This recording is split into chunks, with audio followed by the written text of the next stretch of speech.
आज हम देखेंगे यूथ पब्लिकेशन का केमिस्ट्री। ठीक है, वो भी पदार्थ से ऑब्जेक्टिव देखेंगे जो ग्रुप डी एनटीपीसी में पूछेगा। निम्नलिखित में से किसके अणुओं के बीच आकर्षण बल सबसे अधिक होता है? तो ठोस के बीच होता है। ठीक है,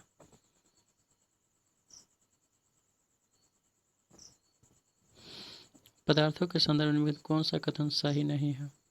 तो पदार्थ के कणों के बीच कोई आकर्षण बल नहीं होती, तो पहले नंबर गलत है, ऑप्शन नंबर ए। बाकी सब सही है। ठीक है,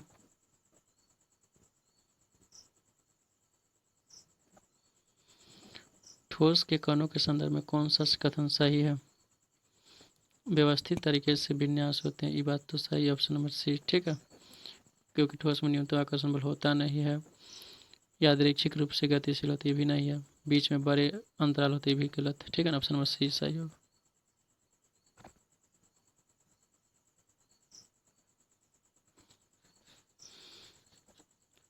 अभी तक वैज्ञानिकों द्वारा पदार्थ की कितनी अवस्थाएं ज्ञात की गई?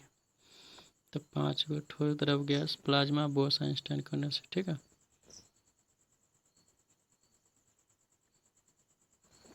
नीचे देखिए आकृतियों में क्या अनुमान लगाया जा सकता है? तो प्लाज्मा एक तरल पदार्थ है जो शरीर की सभी कोशिकाओं में मौजूद होता है, बी नंबर ऑप्शन सही। ठीक है,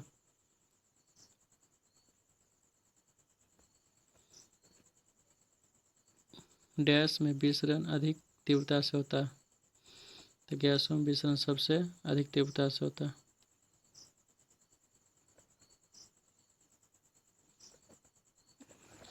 निम्न कौन सा कथन गलत है? पदार्थ कण स्थिर अवस्था में, तो ये बात गलत है क्योंकि गतिशील होता है। छोटे छोटे कणों से मिले एक दूसरे के आकर्षण के बीच क्या होता है? स्थान होते हैं। ठीक है, डैश एक शुद्ध पदार्थ है, तो मिथेन एक शुद्ध पदार्थ है, गैस है।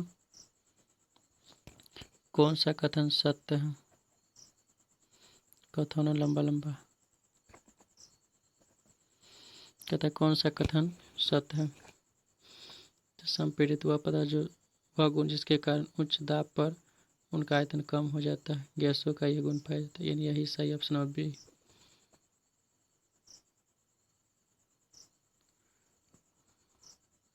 मिश्रण प्रकृति में डैश हो सकता है? तो मिश्रण विषमांगीय होता है। ठीक है ना, ऑप्शन नंबर बी। वैसे विषमांगीय होता है मिश्रण, वो होता है जैसे जल और नमक का मिश्रण अगर होता है तो उसमें समांगी होता है। ठीक है, तो समांगी विषमांगी दोनों होता है, ऑप्शन नंबर सी ये होगा। ठीक है ना, बी नहीं होगा।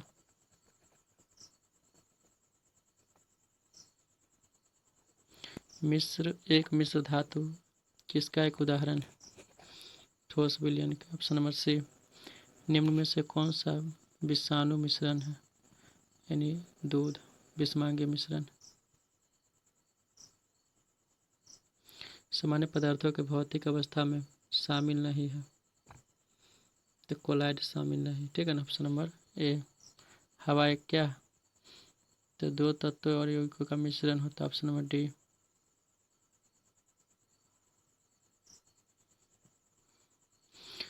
वह विजातीय मिश्रण जिसमें विलय के कण घुलते नहीं हैं बल्कि पूरे माध्यम में निलंबित बने रहते हैं, क्या कहलाते हैं? सस्पेंशन, निलंबन जिसको कहते हैं।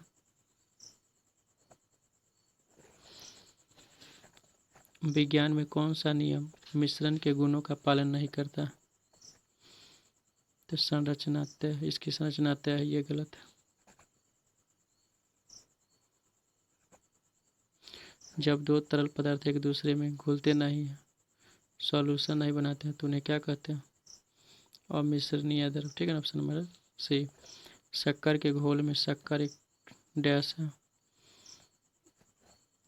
घुला हुआ पदार्थ होता है, ऑप्शन नंबर बी।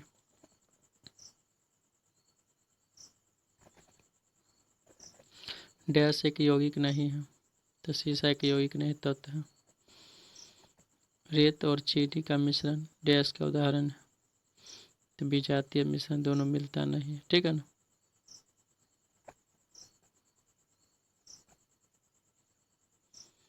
निम्नलिखित में कौन सा भौतिक परिवर्तन नहीं है?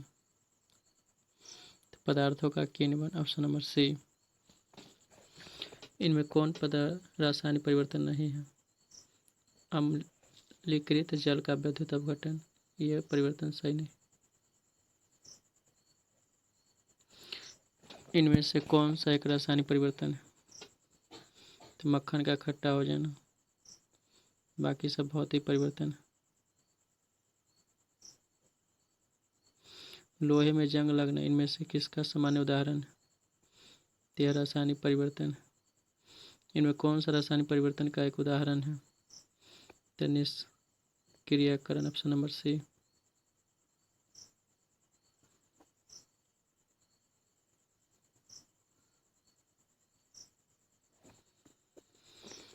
डैश एक रासायनिक परिवर्तन नहीं है।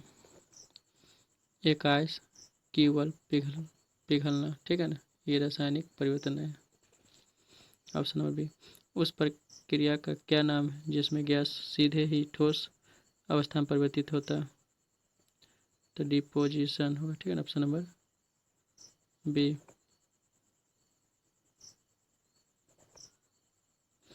इन डिपो वह प्रक्रिया जिसके द्वारा कोई भी पदार्थ गैस से सीधे ठोस बनता है, ठीक है ना। संघनन वह प्रक्रिया जिसके द्वारा कोई पदार्थ वाष्प तरल में परिवर्तित होता है, संघनन। उत्पादन वह प्रक्रिया जिसके द्वारा कोई ठोस पदार्थ सीधे गैस में बदलता है। वाष्पीकरण वह प्रक्रिया जिसमें कोई पदार्थ तरल पदार्थ वाष्प में परिवर्तित होता है, ठीक है। निम्नलिखित में से कौन सा अवलोकन हमें यह निर्धारित करने में मदद करता है कि रासायनिक अभिक्रिया हुई या नहीं हुई? तो गैस का उत्सर्जन, अवस्था में परिवर्तन दूगो और होता है, ठीक है ना, ऑप्शन नंबर डी हो जाए। निम्नलिखित में कौन सा एक भौतिक परिवर्तन है? मानव में श्वसन, दूध से दही बना रासायनिक परिवर्तन हो जाएगा। मानव भोजन का पचन, ये भी हो जाएगा। पानी का बर्फ बदलना, ये भौतिक, ऑप्शन नंबर ए हो जाएगा, ठीक है।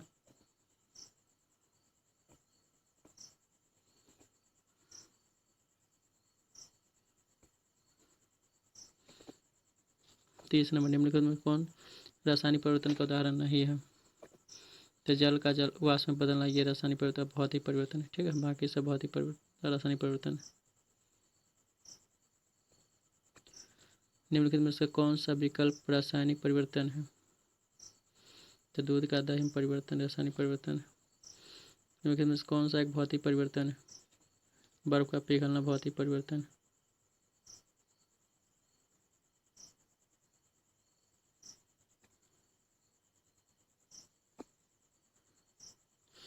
कौन सा नियम कहता है कि रासायनिक अभिक्रियाओं में द्रव्यमान का न तो उत्पन्न किया जा सकता नहीं विनाश किया जा सकता? यह द्रव्यमान संरक्षण नियम, ऑप्शन नंबर डी हो जाए। यदि वीडियो अच्छा लगे तो लाइक और शेयर करें, चैनल को सब्सक्राइब करें। ये यूथ का केमिस्ट्री था, वीडियो नंबर 1 था।